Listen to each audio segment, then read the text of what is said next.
1:15. This is the Sri Lanka Broadcasting Corporation. The news edited by Catherine Pereira. Read by Soundit Abam. The IMF and Sri Lanka reached staff-level agreements for $2.9 billion program. The Prime Minister says the government has the ability to rescue the country from the present crisis. A relief concession for the farmers who use organic fertilizer. All arrangements have been finalized to mark the 76th anniversary of the UNP. UN reports that China may have committed crimes against humanity in Xinjiang. The Sri Lankan authorities and the IMF team have reached staff-level agreements to support the authorities' economic adjustment and reform policies with a new 48-month extended fund facility, EFF, with a requested access of about $2.9 billion. The new EFF arrangement will support Sri Lanka's program to restore macroeconomic stability and debt sustainability while safeguarding financial stability, reducing corruption vulnerabilities, and unlocking Sri Lanka's growth potential. The agreement is subject to the approval by IMF management and the executive board in the period ahead, contingent on the implementation by the authorities of prior actions and on receiving financing assurances from Sri Lanka's official creditors and making good faith effort to reach a collaborative agreement with private creditors. Debt relief from Sri Lanka's creditors and additional financing from multilateral partners will be required to help ensure debt sustainability and close financing gaps. Meanwhile, the Asian Development Bank ADB approved a $200 million emergency assistance loan for Sri Lanka, with funds repurposed from other ongoing ADB projects to improve food security and protect the livelihoods of the poor and vulnerable, especially women and children. Prime Minister Dinesh Gunawardena says that the country has the ability to rescue the nation from the present difficult challenges faced by the country. He said that the president had stated it should be worked with the opposition amidst the present crisis. Several measures have been taken to provide solutions while identifying the crisis existing in several main sectors in the country. Therefore, the Prime Minister said that it is essential establishing economic and political reforms. The second reading debate on the Appropriation Bill is now being held in Parliament. Explaining views in Parliament, the Prime Minister also stated that it has been decided to commence Special Committee Council. A joint programme should be built with the support of all to rescue the country from the present crisis. The discussions with international communities are being conducted successfully. Speedy measures have been taken to provide concessions to the people while minimising the unwanted expenditure. Joining the debate, the opposition leader Sajith Premadasa said that the problems of the country cannot be solved through new liberal and extreme socialism systems. A confidential social economic market that is based on demand and supply should be implemented. Parliamentarian Lakshman Kiriyalla said that a systematic program to bring finance for the migrant workers should be prepared. You're listening to the news from the Sri Lanka Broadcasting Corporation. Minister Vijaydas Rajapaksa said that it is expected to provide concessions to the public through the interim budget. The main responsibilities of the government is to make necessary laws needed for the country and to manage the financial rights of the people. The 22nd Amendment to the Constitution has been submitted. He stated that according to the decision of the Supreme Court, the most suitable system for the country can be decided. Minister Mahinda Amaraveera said that a relief system will be introduced. 34 environmental-friendly organic fertilizer producers have been registered. The minister said in Parliament that 46,670 million rupees has been provided for organic cultivation production for the yellow season in 2021 and 2022. The deputy leader of the UNP, Akhila Viraj Karyavasam, says that all should be provided the support to the program initiated by the president to build the country, forgetting party politics.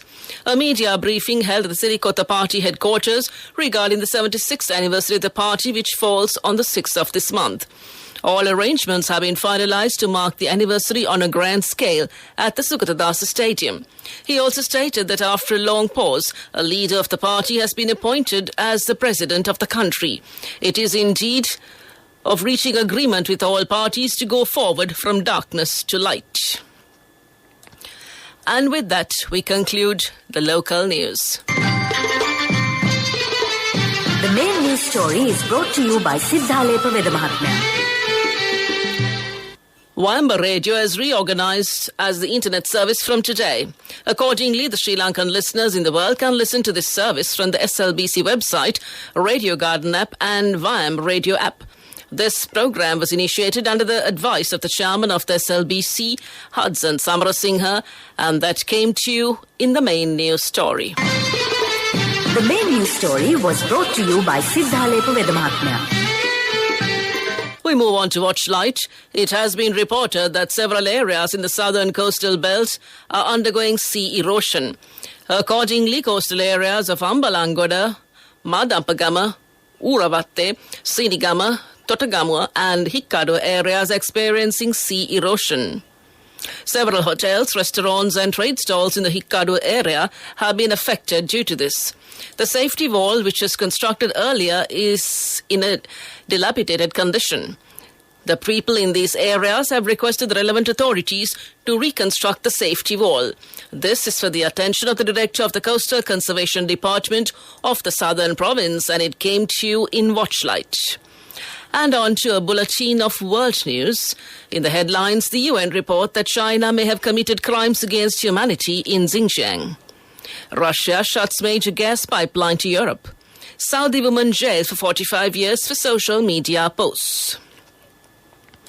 The UN has accused China of serious human rights violations in a long-awaited report into allegations of abuse in Xinjiang province. China had urged the UN not to release the report, with Beijing calling it a farce arranged by Western powers. The report assesses claims of abuse against Uyghur Muslims and other ethnic minorities, which China denies. But investigators said they uncovered credible evidence of torture, possibly amounting to crimes against humanity. They accused China of using vague national security laws to clamp down on the rights of minorities and establishing systems of arbitrary detention. Russia has completely halted gas supplies to Europe via a major pipeline, saying repairs are needed.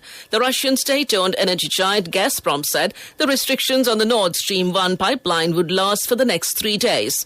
Russia has already significantly reduced gas exports via the pipeline. It denies accusations it has used energy supplies as a weapon of war against Western countries. The Nord Stream 1 pipeline stretches 1,200 kilometers under the Baltic Sea from the Russian coast near St. Petersburg to northeastern Germany. A Saudi woman has been sentenced to 45 years in prison for her social media posts in the second case of its kind this month, activists say.